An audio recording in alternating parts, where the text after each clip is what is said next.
Hello and welcome, everyone. Thank you for joining us today for our session, Unlocking Data-Driven Growth, Integrating InterHive and Interaction for CRM Success. We've got a great conversation lined up for today where you'll hear real-world experiences from two law firm leaders and get broader trends and strategic insight from advisors who work directly with firms on CRM and relationship intelligence transformation. Before we get started, I just wanted to cover a few housekeeping items. This webinar is being recorded, as you can probably see, and a copy will be shared with everyone following the session so that you can give it another watch or distribute to colleagues. We'll be running a few quick polls along the way, so feel free to participate. It'll help keep things interactive and it'll guide the conversation. And finally, we'll also leave time at the end for Q&A. So at the bottom of your screen, you can see a Q&A box. Feel free to put your questions in. And then at the end of the session, we'll moderate through those. And with that, I will pass things over to our moderator, Stacy Morrow, who will introduce today's speakers and lead us through the discussion today. Over to you, Stacy. Great. Thank you, Caleb. And hello, everyone. I'd say good morning and good afternoon for those in attendance today. Thank you for joining us for what really promises to be a practical and thought-provoking discussion on transforming your firm's CRM into your growth engine. As Caleb said, my name is Stacy Morrow, and I will be your moderator for today's session. Despite significant investment in CRM systems, many firms are still struggling with data upkeep, lawyer engagement, and turning insights into actions. And that's where relationship intelligence is really helping firms unlock the full potential of their clients' network. As Caleb said, we have a fantastic panel here today with two law firm leaders and advisors who work directly with law firms on their CRM and relationship intelligence transformation. Having worked in the legal industry for 15 years, the last 8 being with the marketing and business development teams, it was really excited to see those that are in attendance today.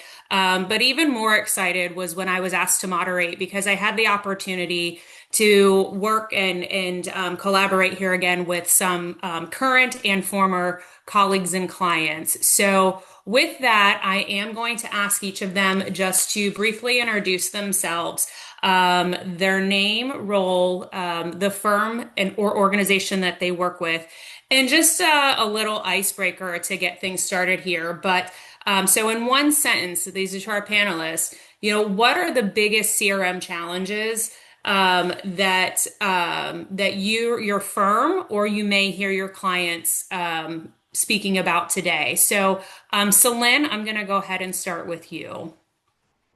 All right, thank you, Stacy. So excited to be here. So I'm Celine Gilmore. I am the Senior Director of Business Development, Strategy, and Operations at Davies. So I really spearheaded the evolution of the Davies marketing tech stack and transformed the way that the firm approaches business development. I think one of our biggest challenges is really finding the effective methods to collect and organize all of our data.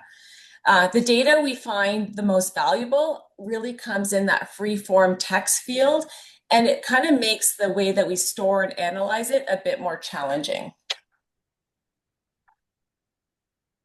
Great. And Matt, I'm going to go ahead and turn it over to you real quick here. Thanks, Stacey. Hi, all. My name is Matt Lewis. I'm CRM manager at Osborne Clark, based in the UK. So myself and my team look after InterAction and Introhive systems at OC. I think the greatest challenge we have, which I'm sure you can all relate to, is despite having two great systems that do a lot of great things, InterAction and Introhive, I think we still struggle with user adoption, culture, and general behaviors. Now I'm going to turn it over to the advisor side. So, Dwayne, I'll start with you, and then Adam will wrap up for quick intros. Thanks, Stacy. Hi, I'm Dwayne Eddy. I'm the Global Head of Advisory Services for LexisNexis Interaction, which my team are advisors to help with the strategy of your CRM. I would say the biggest challenge is probably the overwhelming amount of data that you collect and how to really discern what is useful and how to make that useful for your business growth. Okay. And Adam. Thanks, Stacey. Appreciate it. And thanks, folks, for joining this morning or this afternoon. My name is Adam Stewart. I head up go-to-market solutions here at InterHive. So my team works with clients and prospective clients in the legal, accounting, and advisory spaces. We talk about strategies and tactics to drive growth within the firm and get a view of the relationships that the firm has, and then the role that technology plays in that approach. The challenge that I see our clients and customers talking about is really getting their arms around that data set. So, as Celine suggested, oftentimes that data is unstructured, or in places that are difficult to get. Sometimes it's also a cultural challenge, meaning that it's either siloed in an area of the business or in somebody's little black book or something like that. And we try and help folks unlock that and get it into systems where they can actually take action on it. Okay. Great. Thank you all for sharing that. Obviously, some common themes that we hear from across the board there. So definitely we'll look to expand on those. So Caleb, I'm going to ask you, we are going to go ahead and get started with our first poll here. So Caleb, if you can go ahead and get that. So just so we can get a feel for kind of where everyone's at, and this is, you have the ability, it's not a select one, so you can select multiple here. But really, what are your biggest challenges, CRM challenges that you may face within your firm? We'll give that a minute or two here.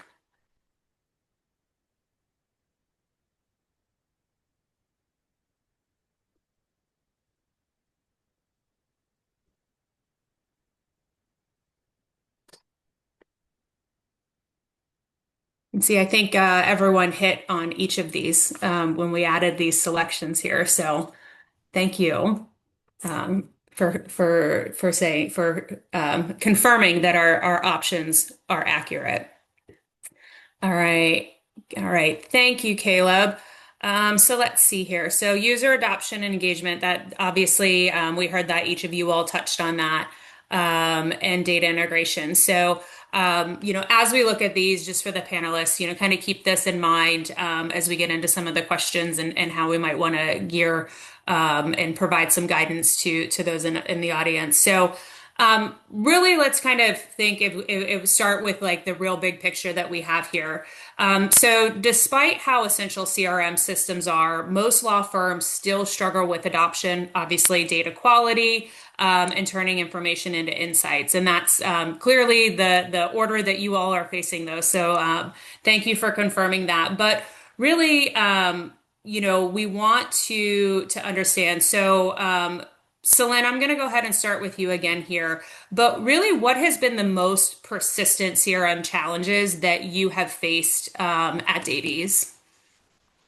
Yeah, hi. So I think the biggest issue we had was really trying to gather all of the right information. Getting accurate data from the right places took a lot of time and led to a lot of mistakes.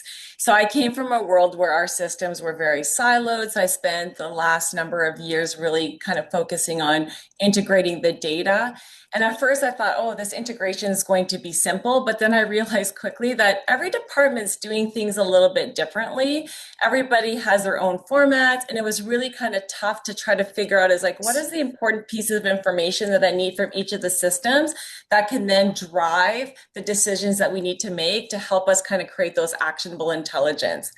One of the big aha moments I had was we moved from a world where you just kind of checked boxes off, where you clicked like drop down fields and pre-selected items. And now we have the good data is not in those pre-selections. The good data is in the client service feedback forms, the BD memos from trips and visits. And I think that was our biggest challenge, is trying to figure out is how do you get that data in a system and align across all the departments. Okay.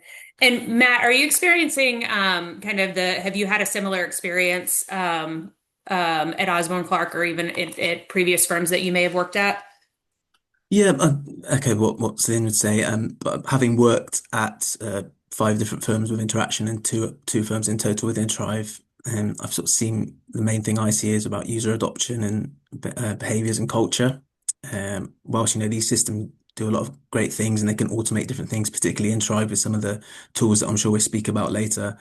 I mean, you find that it comes from a culture of behaviors of how people should interact with the tools and how that's set out in the firm, particularly at OC, obviously as well. We're an international practice, which I'm sure a lot of firms are on the call. And with that comes challenges on different data restrictions, different rules, and sometimes differentiation on how people should collaborate together. So I think that is really one of the main issues that I've seen across the board, having worked, as I said, in various different firms. You have the tech there, it works, it does what it needs to do, and you can set out different initiatives for different groups, but then ultimately it does come from a wider piece of a culture and a behavioral change.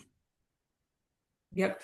And who's helping drive that behavioral change, Matt? Like, I mean, is that coming from, are you having engagement involvement with your firm leadership? Is it because you've seen changes in that have made these shifts happen? Yeah, so I joined OC in December, so still fairly new. And what we've noticed is that it's important to involve, I'm in the marketing and sales team at OC. So we have a lot of support from that team, from the directors and the senior management, which is great. And they're always very keen to support us in what we want to do. And obviously, again, IT play a big part in this in supporting the systems as well. And also in terms of partner level leadership teams at that level, I think again, that is something that is in other firms I've tried, and it does work. It does takes a lot of engagement and a lot of thought behind it because it's trying to get those people to engage more essentially with the tools and with what you're trying to do. So that's sort of where we are with that. Awesome. Thanks. And I think, and so, and one of the things that stood out for me, is, as you talked about the change that you had, it's years, and I've been alongside you, not doing it, but I've worked with you for years, and I think that's the one thing that we, as we talk with clients, that you often, these are not things that are going to happen overnight, and so when did you so then what was the like, how did you get overcome those frustrations? Because obviously your firm's making significant investments in, different types of technology and people, and, you're not getting instantaneous results. So how are you able to keep the engagement with your, either your leadership team or your executive committee to show, hey, we're actually getting results from the work that we're doing? I think it was just small incremental wins. I like to think of it as like compound interest, right? You do one thing, you get a little win, you share it, you report it out. Then you then get a second win, you share it, you kind of report it out, and then you kind of start building the momentum. I remember I knew we kind of got it right when one of the senior partners was planning a trip and told one of the juniors to be like, hey, you need to call Celine's team before you even think about stepping foot on a plane. That was probably like 10 years in the making for me being at Davies, making that happen. And I was like, okay, we did it, but we still have a lot, there's still room for way more growth here. Yeah. Yeah, absolutely. So that's great to get that win, because it's sometimes that even that little bit of recognition, you show value to your team, and that's often overlooked. Now I'm going to turn it over to Dwayne and Adam, just to get a different perspective. Obviously, from the kind of the business partner side, we work with a lot of firms and hear a lot of commonalities. As Adam mentioned, he's even, at IntroHive, we do work with outside of the legal vertical. So just want to get, when you're seeing it, and Dwayne, I'm going to go to you because you're like the godfather of interaction. I'm going to say it, you've been there forever. What are really the root causes that you see an underperformance of CRM systems? Especially having been there for, 20 plus years and seeing an evolution of really what CRM is defined within a law firm. W- you have to look at CRM as a whole strategy, right? So, we could say user adoption is one of the causes or things like that, but it's really about getting the right buy-in, right? You really have to have someone at the firm leadership level that helps drive the strategy because it's going to affect everything that you do. Where I've seen it very successful is when it's really ingrained in your culture, where it's, when people are onboarded, they're trained on CRM. When it's a part of how you do business, it's a part of how you go to market. So having someone that says, okay, this is important to the firm, we're going to make sure this is utilized in, in our business development, is utilized in our marketing, and making sure that everyone knows how important it is at every level, then everything else will come, right? There's other things you have to do with that, but it starts with that buy-in from leadership. All right. Thank you, Dwayne. And Adam, taking that same, kind of that same question, we often, as we work within the legal vertical, sometimes find ourselves saying that, we may say, oh, we're legal, we're different, or we're special. Having that your team works across multiple verticals, are you seeing similar challenges in other verticals, and then how have you seen other verticals get success that might be able to be replicated within the legal market? Yeah, thanks, Stacey. First off, I do want to say legal is special, so I don't want to sway anybody's opinion on that. But there certainly are some similarities across the different industries that we work with. And three of the things that I think that cause CRM underperformance that we see is some of the things that the folks have talked about already, right? Is it part of the culture at the firm? Is there buy-in across the different cross-functional groups? But are we addressing the what's in it for me in terms of the end users, right? Like, is it a system of record that maybe the firm in general can benefit from, or can individuals actually benefit from it? I think you need to think of it through that lens. So like, how does it make my life or job better using this type of tool? Where can it save me time? Where can I get like a straightforward answer to a straightforward question? We see more and more of that nowadays with the various different AI solutions and things like that. Um, Also, if it puts too much burden on the people that have been tasked with solving problems for clients and earning money for the firm, basically the professionals, right? If there's too much burden on those folks, it's not going to work very well. Whether that's a data entry problem or it's just working outside of their workflow in their day to day. So Celine talked a little bit about event prep or trip prep or things like that. How can we get into that workflow for those folks and not make them go into some sort of system and pull a bunch of data and those sorts of things? How can we make it part of their workflow?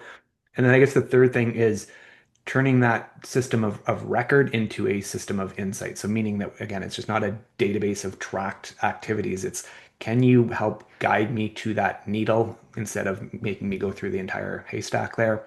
And then put the information that is timely in front of me when and where I need it. Okay. Thank you.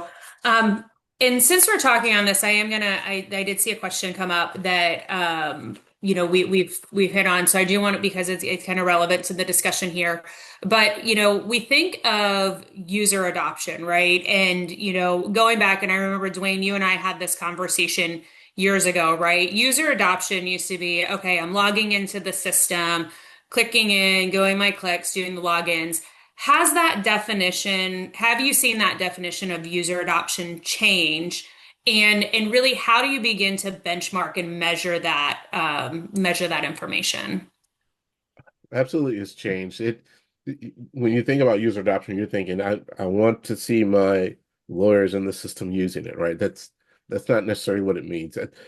For every firm, you have to define what user adoption means for you, right? So it can be different across the firm, across different firms. It means that your your relationship intelligence, your CRM data is utilized, collected, maintained, and utilized by the people who really need to see it, right? When it comes to, it's really about growing your business, right? It's business development. If you can use that data to tell me, where are my white spaces? Where are other opportunities at clients? Where are the clients that we should be going after that we haven't gone after? And what are we doing that's working, and what are we doing that's not working that we should stop doing, right? So inform what you're doing. So that really means I we're giving you the data that you need to grow your business, right? It doesn't necessarily mean someone's going in and entering data and adding, activities or anything like that. But automation is going to come into play, and we're talking about that to collect the data, but it's about utilizing that data to help you build your business. That's really what it means. So if your attorneys are asking you, you know, like Celine said, go and make sure that you talk to the team before you get on a plane. That's user adoption because they know that's a good source of data that they need to do their job. Awesome. Anyone else want to add anything onto that? Or is Dwayne, like I said, I think that's it is a good change, right? I mean, it's a significant change that we have to really figure out what's relevant for each of your firms. So I think that, that is something that you can work with, and I think we have a great network of people. So, there's always the outreach. So obviously working with Dwayne's team or with Adam's team, myself, to really understand what those things look like on how we can help say we're using and utilizing the systems that we have. So, really going to kind of change topics here, and let's dig into the idea of really what is relationship intelligence. It is somewhat of a buzzword. We're getting kind of by that, but past that. But really, what does the value of relationship intelligence really mean within the legal space? So, Caleb, I believe we have another poll here, I believe. Should have it. Maybe. Okay. So this is a quick one, a multiple choice here. We can see this. So,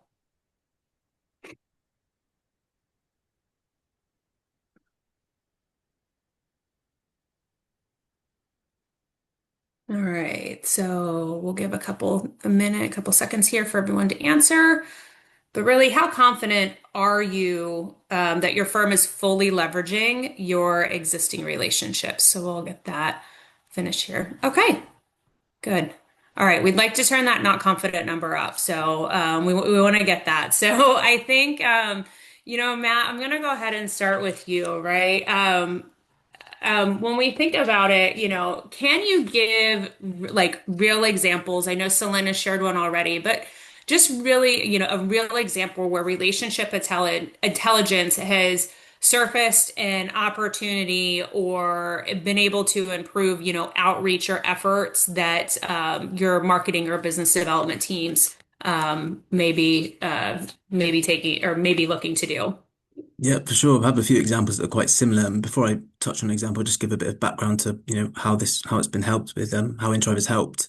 The automated emails have been massive for us. The digest emails that can go weekly or monthly. The pre and post meeting notes are really invaluable. And that information, as most people will know, goes straight into users' inboxes, so they don't have to leave Outlook for that.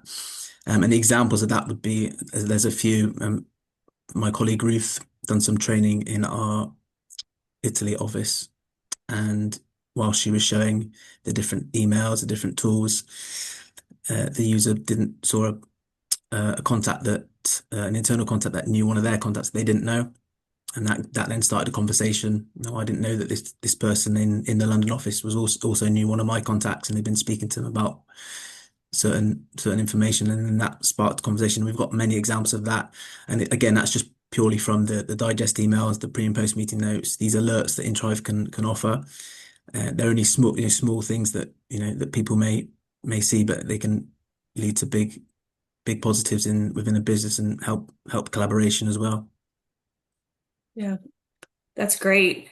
And so, Lynn, I know you shared the example of your partner, kind of your senior partner going to your junior, but anything, any other, wins that you've heard of or that have been shared with your team about that has like I said, surfaced an opportunity or assisted the teams that leverage the data.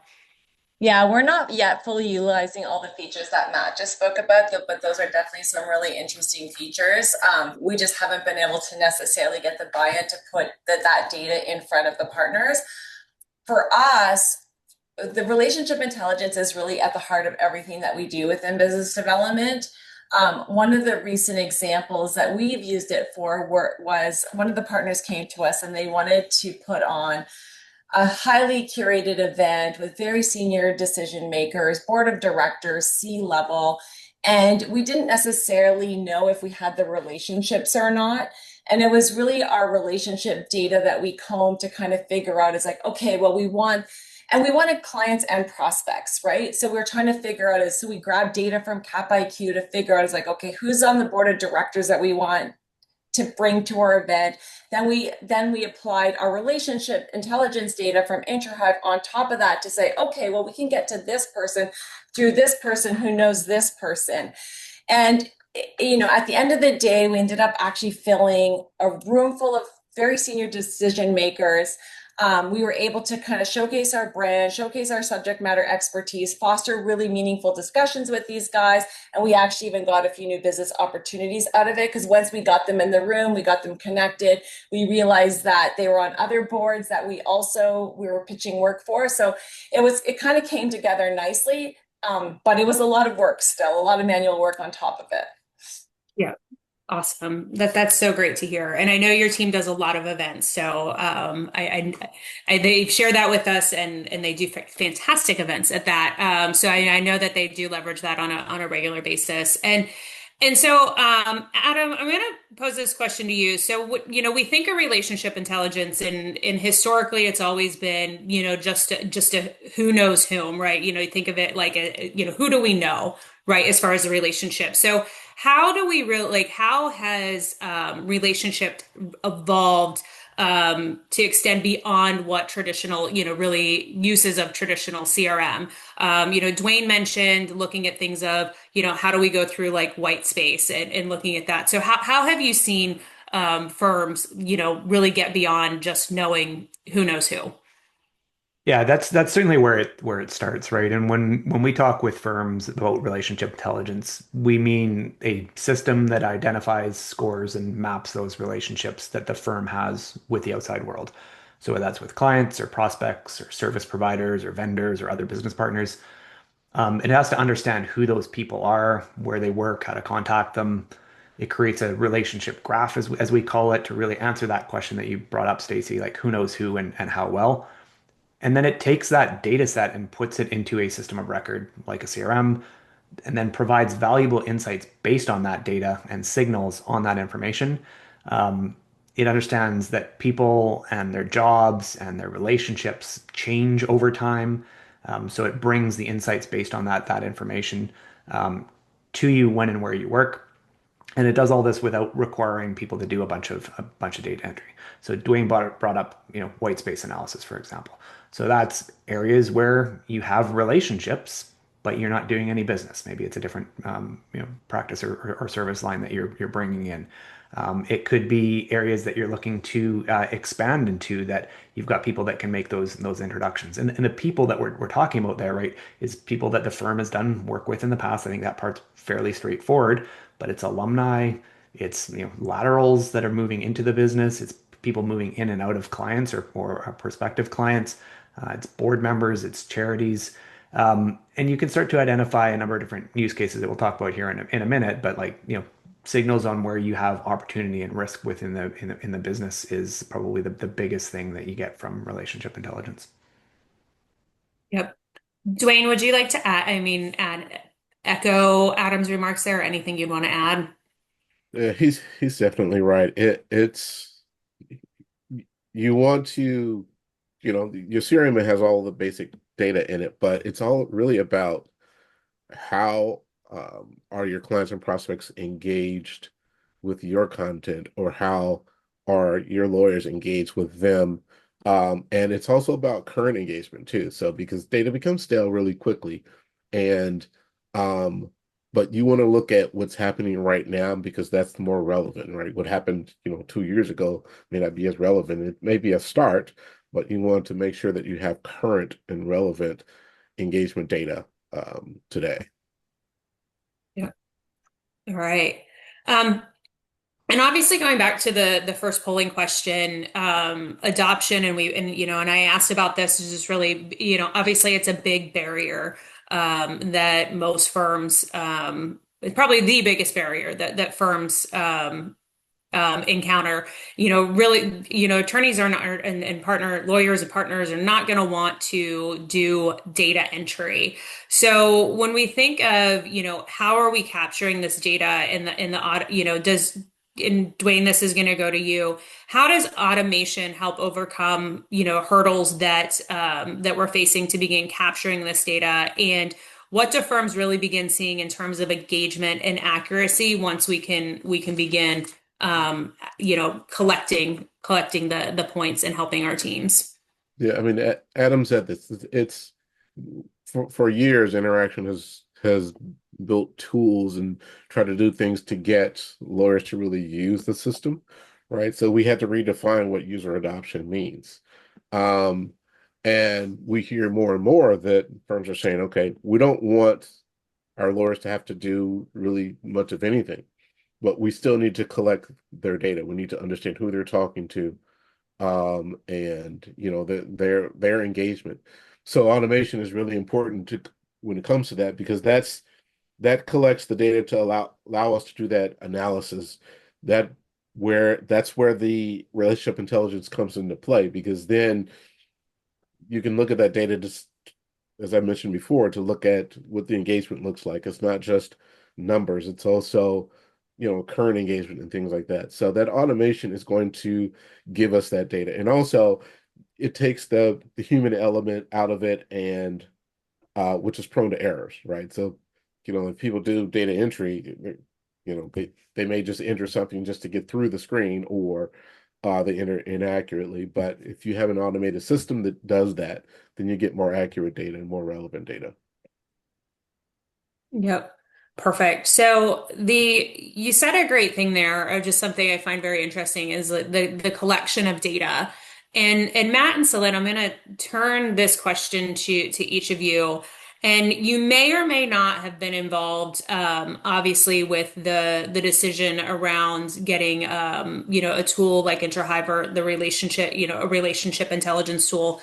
But we often hear, "You're not taking my data. I don't want you touching it. I don't want to look at it." So how are you overcoming those challenges that you may get, or the pushback that you may get from partners about capturing information, so that in one, so that challenge, but then two, proving a value to them of why this information is necessary to capture. So Matt, I might turn Yeah, that to you no problem. I first. think I think it probably goes on to the next question and poll that you're gonna go on to. But I think in terms of showing them the value of it, I think it's some training sessions that are role specific to that role, and particularly Fiona is showing them how this can help them in their day-to-day working day, as opposed to showing them, this is what this does, this is what it does, sort of pointing at different areas of the tool, building it into how they work, and showing them that how it can actually benefit, how it can save time. I know InTrive will sometimes pop up and let you know how much time you save by syncing contacts, etc., and things like that. So it's about showing them those things and the actual benefits, and the why, and why it's beneficial to them, as opposed to just, as I said, telling them this is what the system does, this is how it works, but how can that relate into your role specifically, and how that can benefit you. So then that makes them a lot more on board with the data scraping through Outlook, and then you can see how that can benefit them and also their teams. Yep. So what's interesting here for us is that we took a kind of a bit more of a bold approach where we really didn't ask for permission. So when we pitched InterHive, we just knew we needed the relationship intelligence so that we could become that strategic trusted advisor to the partners to kind of help them with their day-to-day BD needs. And so we pitched it to management. We got it in. We did not ask for lawyers' permission, because from a firm perspective, it's firm email, it's firm contacts. And then we just mined the information kind of behind the scenes. And so what ended up happening is that as they were engaging the marketing and BD team, we were able to answer questions in a more sophisticated kind of way. So they just kept on coming back. They never actually, I don't think they even realized to this day that we have this intelligence in our back pocket. Obviously, the true BD rainmakers do, but a lot of them just think that we're a really good, smart marketing and business development team. And we're not really going to tell them differently. There is nothing wrong with that either. So definitely we will not share. We will see it's secret, right? And Adam, are you like in terms of just thinking about sorry, I was like, I love that you're like, we're not going to tell them our difference. Yeah, I think I can build off what You threw me what off Slim there. was That's saying. amazing. So sorry. I think there's a side effect though of what Celine talks about, right? Which is if you're not asking these folks to do this data entry and they have access to all of this great information, they can that once that burden is kind of removed, they can spend more time doing things that they could be doing anyways, right? So focusing more on that business development, right? They treat business development as a fundamental part of their work and build it into their everyday or into their daily routine. If they can show up as thought leaders and deliver, highly relevant insights and ideas, they are much more valuable to their clients and to their firms, right? And so I think they benefit from that, and the firm benefits from that. Yep. Great. Thank you for saving me there, Adam. I appreciate it. That's good. I was lost there for a minute. So Well, thank you. it's natural. Celine Yeah. does have that ability to kind of overwhelm you with Apologies. her insights. I So apologize. Sometimes we just don't ask for permission. We just make things happen. That's hey, that's all that matters. So, we've been talking obviously a lot about, getting how do we look at integrating relationship information with CRM information. And I think that as we've seen an evolution, or as I'm talking, talking with firms, we're beginning to see expansion of looking at across multiple data sources outside of what we may think of as traditional, just our business development and marketing tools.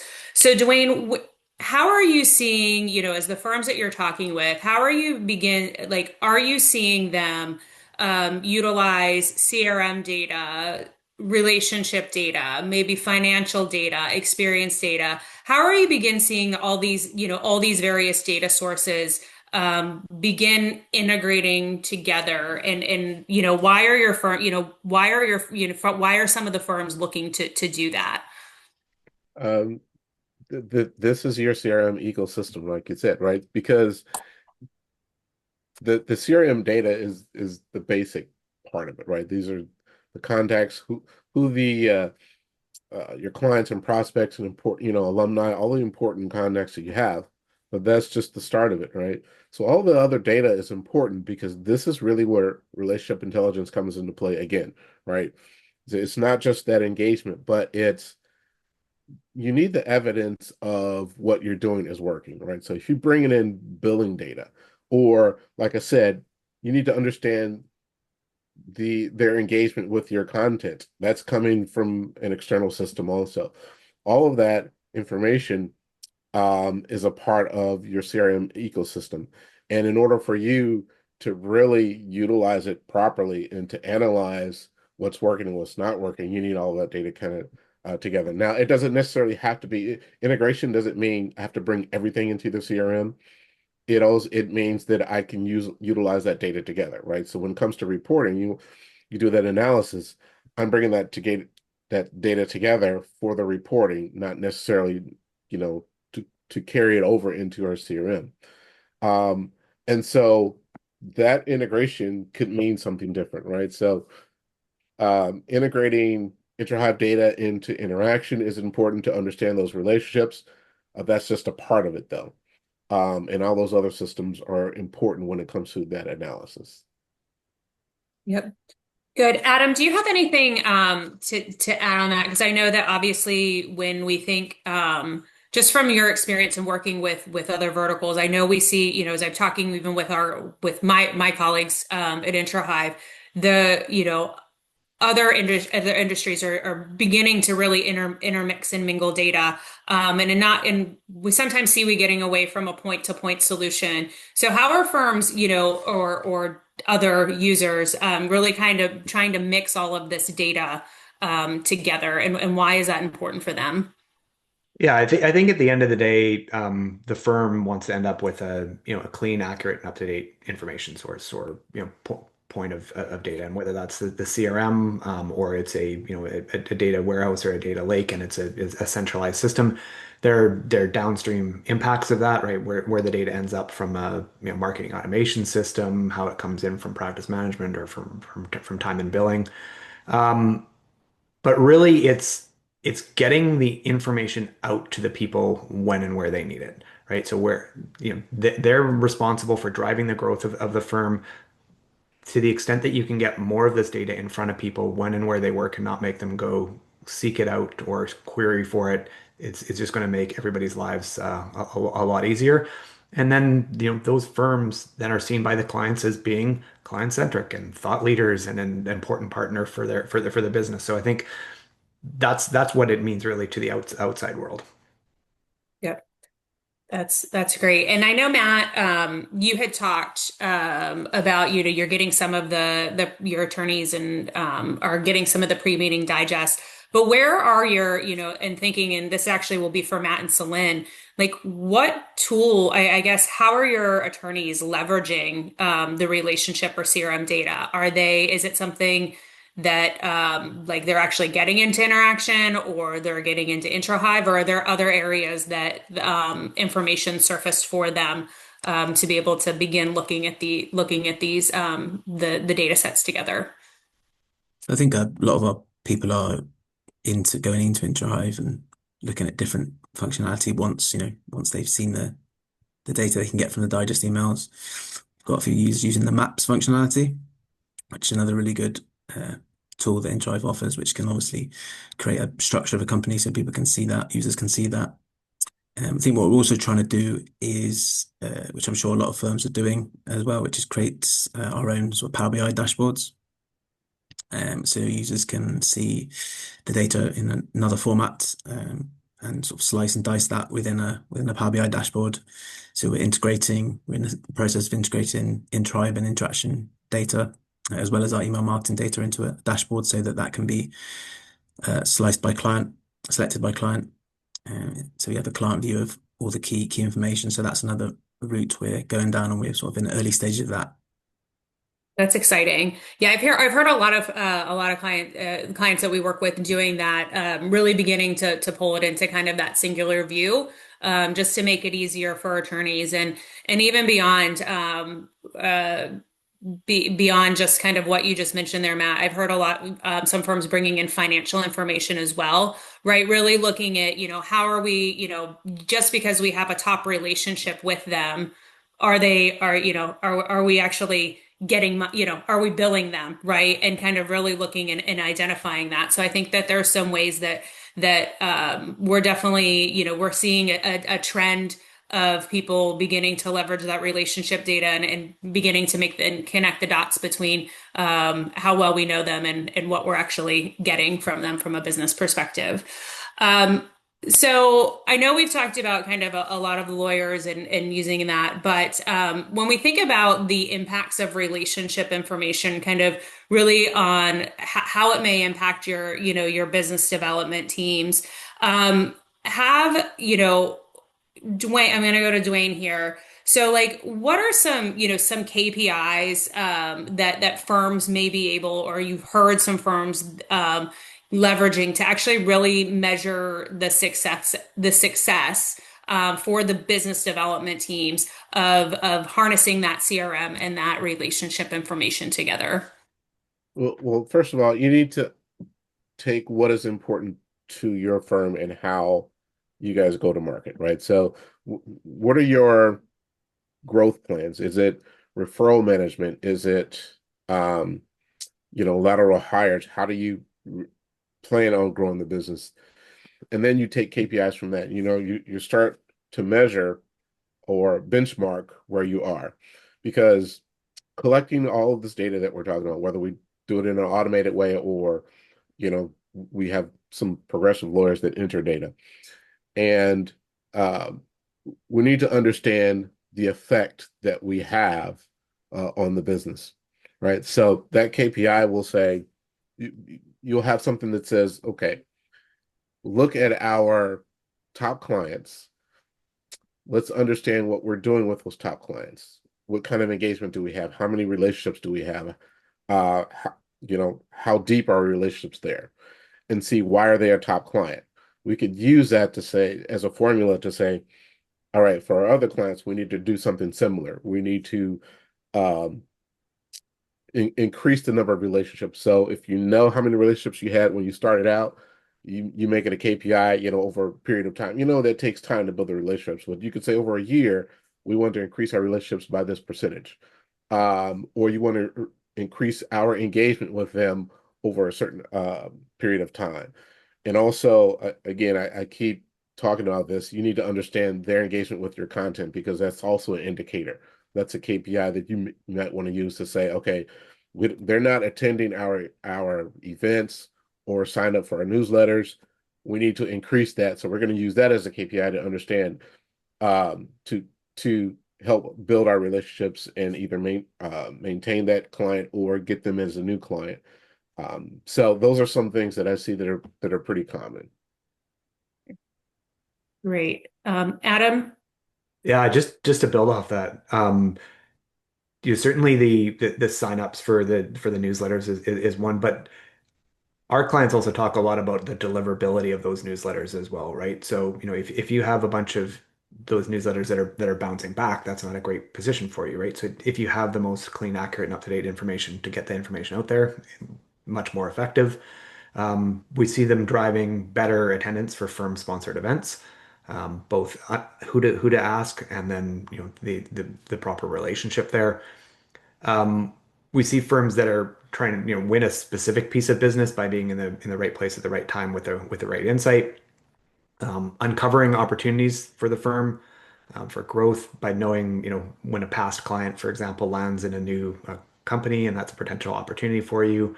A firm alumnum lands in a new in-house role. Again, that's a relationship that you can tap. Secondary connections are starting to become more and more of a thing where you want to find a path into an organization. We see firms doing that, or get an introduction from a key person.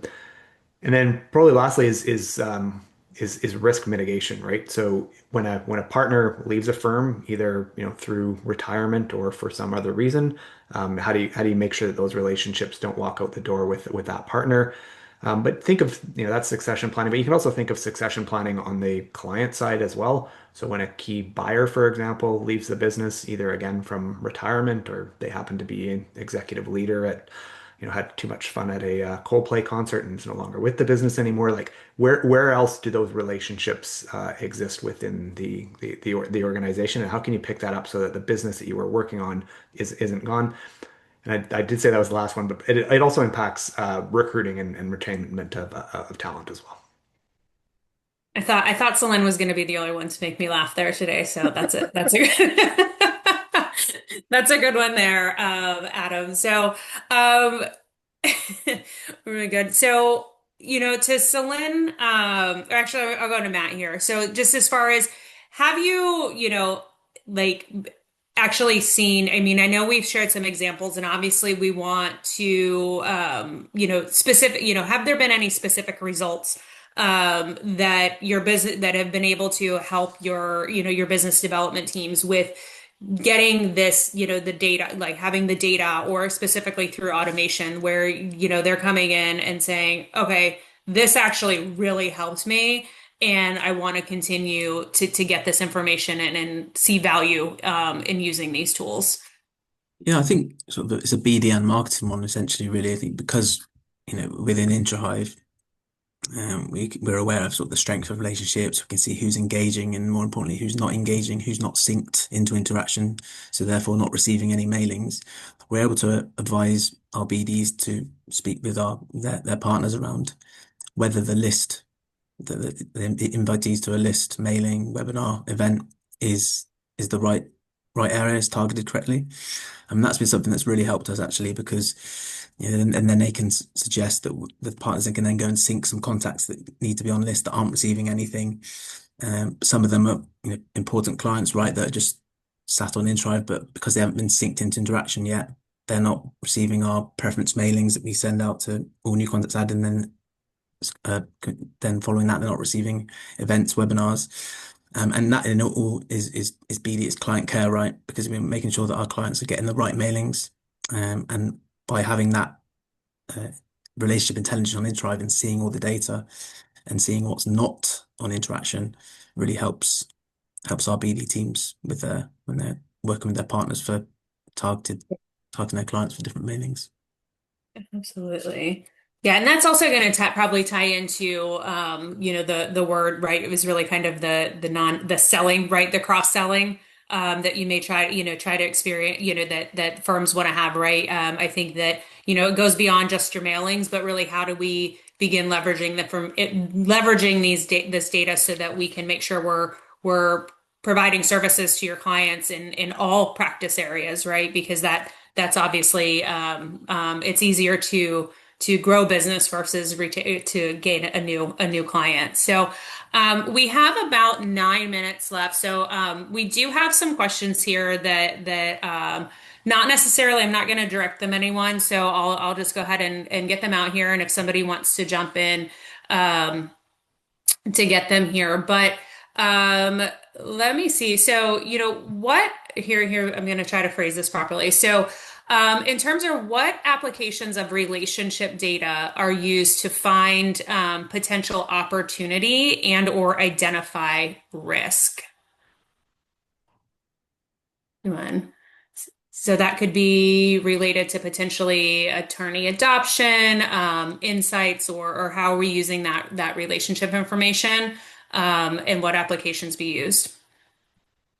Sure. So I think there's a couple different ways to approach it. One is to dig into the system, looking for that needle, which we certainly provide that data set, and the other one is the signal where we're essentially tapping somebody on the shoulder. So I'll just take one example. Job changes is a pretty big one. To the extent that the firm had a relationship with somebody previously, either it was work that they had done directly or for another reason, that person has now progressed in their career, moved into another position, into another organization. That is somebody that is probably, as long as the service that was provided was appreciated and well done, that's probably a good prospect for the firm. So I think identifying those type of things is one of those opportunities. And then on the risk side, certainly that, succession planning, looking for single-threaded relationships. So it's probably more of a SaaS sales term, but essentially that means where you only really have one connection point between your organization and their organization, and you want it to be in more of a multi-threaded environment where multiple people from the firm are engaged with multiple people from the client or the prospect, and makes those relationships a lot stronger and less likely to go in a poor direction if somebody were to change their situation. Yep. All right. Okay, great. Another one is, how are we able to get relationship information into when I should say when, not how, when relationship information is going into the CRM system, how do we do that without really overloading the end user, right? We don't want, how much information do we give them? And Dwayne, you actually mentioned that earlier in terms of just not overwhelming the user. So how do you see that happening, or what is the best scenario there? You can control with interaction, you can control what data your users can see, right? So, I mean, there's tools in there, and InterHive helps with this to make sure your data is of the quality that you need it to be before it's exposed. So, tools like um, that make sure the data is clean, and then you can categorize it by, okay, these are important clients or these are my top clients, and only expose certain data to customers. Now you're gonna to your users, you're going to collect a lot of data, um, especially activities and things like newsletter opens and event invites and things like that. So that could be a lot of data. But like I said, you don't necessarily have to expose that to all your users, but you can use that to analyze the engagement and to give the lawyers what they need. So I would say focus on data quality to make sure your data is clean. Determine what data you want to expose to your users, but then utilize all of the data that you have to do that analysis. Yeah, that's great. Awesome. So we have just a few minutes left here. So I'm going to do a rapid fire to each of you. And Adam, you're top on my panel here, so I'll go with you, and then Matt, Celine, and we'll conclude with Dwayne. But as we've kind of gone through, saw some of the polling questions today.